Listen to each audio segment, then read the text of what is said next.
भारत में चुनाव होने के बाद जिस प्रकार महिलाओं की वोट प्रतिशत बढ़ता है, उसी के आधार पर कोई भी पॉलिटिकल पार्टी है जो चुनाव में महिलाओं के लिए बड़ी बड़ी घोषणा करते हैं। एक से एक महिलाओं के लिए योजना है जो बनाई जाती है।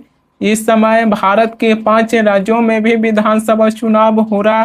पांचों राज्य के विधानसभा चुनाव की नतीजा एक ही दिन 4 मई को आएगा। मगर उससे पहले ही केंद्र की बीजेपी सरकार है जो महिलाओं को 33% आरक्षण देने के लिए इसकी प्रक्रिया है जो शुरू कर दिए हैं।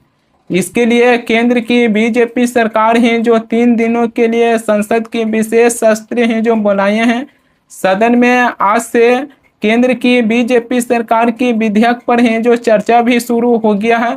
सबसे पहले केंद्र की बीजेपी सरकार है जो 3 विधेयक लेकर आए हैं। जो तीनों ही विधेयक के क्या नाम दिए हैं इसके हैं जो जिक्र कर लेते हैं।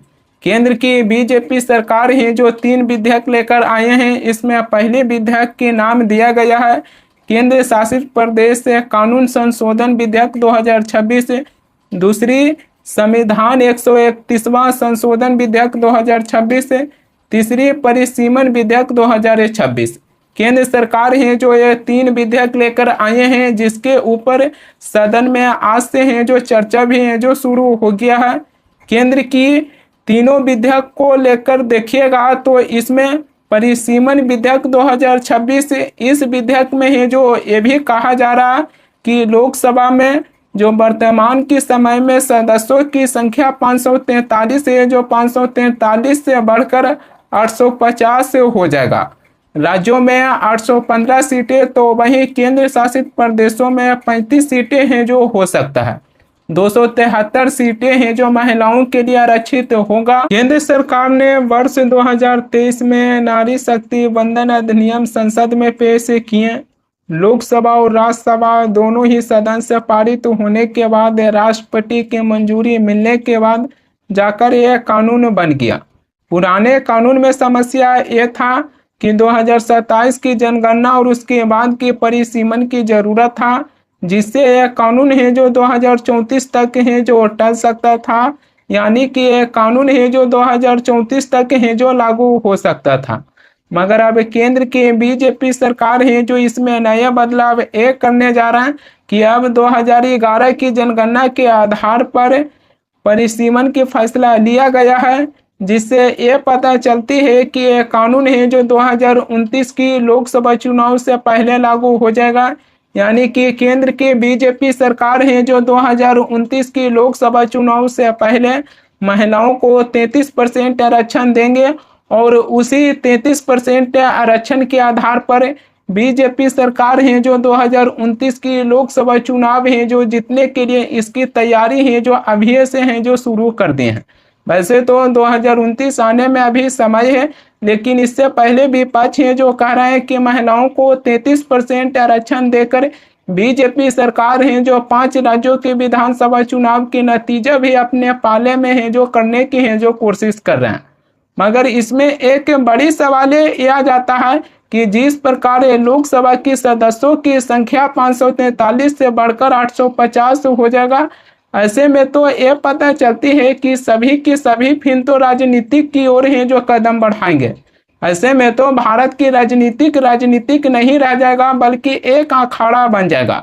महिलाओं को जो आरक्षण दिया जा रहा है उस आरक्षण के खिलाफ हम नहीं है, बल्कि इस सरकार से ये भी पूछना चाहिए कि इतना जल्दबाजी में केंद्र की बीजेपी सरकार है जो महिलाओं को 33% आरक्षण देने के लिए इतनी जल्दबाजी दिखाए हैं, लेकिन क्या यह सरकार है जो महिलाओं को सुरक्षित रखने के लिए है जो इतनी जल्दी कोई कदम है जो उठाए हैं? आए दिन महिलाओं के साथ है जो गलत दुर्व्यवहार है जो किया जाता है, उसको लेकर केंद्र की बीजेपी सरकार है जो कोई कदम नहीं उठाते हैं, बल्कि महिलाओं को 33% आरक्षण देने का है जो ये कदम उठाए हैं। महिला आरक्षण पर चर्चा में भाग लेते हुए उत्तर प्रदेश के पूर्व मुख्यमंत्री अखिलेश यादव हैं जो सदन में कहें कि बीजेपी पार्टी को भारत की 21 राज्यों में सरकार है, बीजेपी पार्टी है जो ये बताएं कि उनकी 21 राज्यों में सरकार है, लेकिन 21 राज्यों में से कितनी महिलाओं को है जो मुख्यमंत्री बनाए हैं अपने सरकार में। अखिलेश यादव है जो ये भी कहें कि दिल्ली में बीजेपी की सरकार है, लेकिन जो दिल्ली के मुख्यमंत्री रेखा गुप्ता हैं वो भी हाफ में मुख्यमंत्री हैं। सुनिए उत्तर प्रदेश के पूर्व मुख्यमंत्री अखिलेश यादव हैं जो महिला आरक्षण पर चर्चा में भाग लेते हुए किस प्रकार बीजेपी को है जो घेरे हैं, जो उनकी बातों पर है जो गौर कीजिए। अध्यक्ष महोदय, इनके 21 जगह सरकारें हैं, 21 जगह यूनियन टेरिटरी और स्टेट मिलाकर के और सहयोगी दलों के साथ मिलकर के 21 सरकारें इनकी हैं। भारतीय जनता पार्टी ये बताए कि उनके 21 स्टेट में जहां सरकारें उनके सहयोगी साथियों के साथ चल रही हैं, कितने मुख्यमंत्री इनके बने हुए हैं? कितनी महिला मुख्यमंत्री बनी हुई इनकी? जीरो। और जो दिल्ली की बनी हुई हैं, हालांकि वो हाफ चीफ मिनिस्टर हैं और वो भी महिला होने के नाते केवल हाफ चीफ मिनिस्टर हैं। नहीं, अधिकार कहाँ है? दिल्ली की मुख्यमंत्री रेखा गुप्ता के पास कोई भी अधिकार नहीं है। एक राज्य के मुख्यमंत्री को जो अधिकार मिलना चाहिए वह अधिकार है जो नहीं मिल रहा। दिल्ली के मुख्यमंत्री रेखा गुप्ता की अधिकार छीनकर बीजेपी पार्टी है जो अपने पास रख लिए हैं। अखिलेश यादव हैं जो यह बता दिए हैं कि दिल्ली के मुख्यमंत्री रेखा गुप्ता हाफ मुख्यमंत्री हैं, लेकिन ये माना जा सकता है कि बीजेपी पार्टी है जो महिलाओं को आरक्षण देने की बातें हैं जो करते हैं और इसकी प्रक्रिया है जो शुरू कर दिए हैं, लेकिन जब बीजेपी की किसी भी राज्य में है जो सरकारें बनता है तो बीजेपी पार्टी है जो महिलाओं को मुख्यमंत्री नहीं बनाते हैं, इसकी जगह पुरुषों को है जो मुख्यमंत्री बनाते हैं। तो केवल महिलाओं को आरक्षण देकर महिलाओं की वोट बटोरने का है जो काम करते हैं। लेकिन बीजेपी सरकार की 21 राज्यों में सरकार है, लेकिन 21 राज्यों में बीजेपी पार्टी की मुख्यमंत्री केवल एक राज्य दिल्ली में है जो दिखाई देता है। उत्तर प्रदेश के पूर्व मुख्यमंत्री अखिलेश यादव हैं जो ये भी कहें कि बीजेपी पार्टी है जो नारी को नारा बनाने की है जो कोशिश कर रहे हैं। अब भारतीय जनता पार्टी नारी को नारा बनाने की कोशिश कर रही है। भारतीय जनता पार्टी इस आरक्षण को लेकर के भाजपा अपना नारी का नारा बनाना चाहती है और बदलने की कोशिश कर रही है।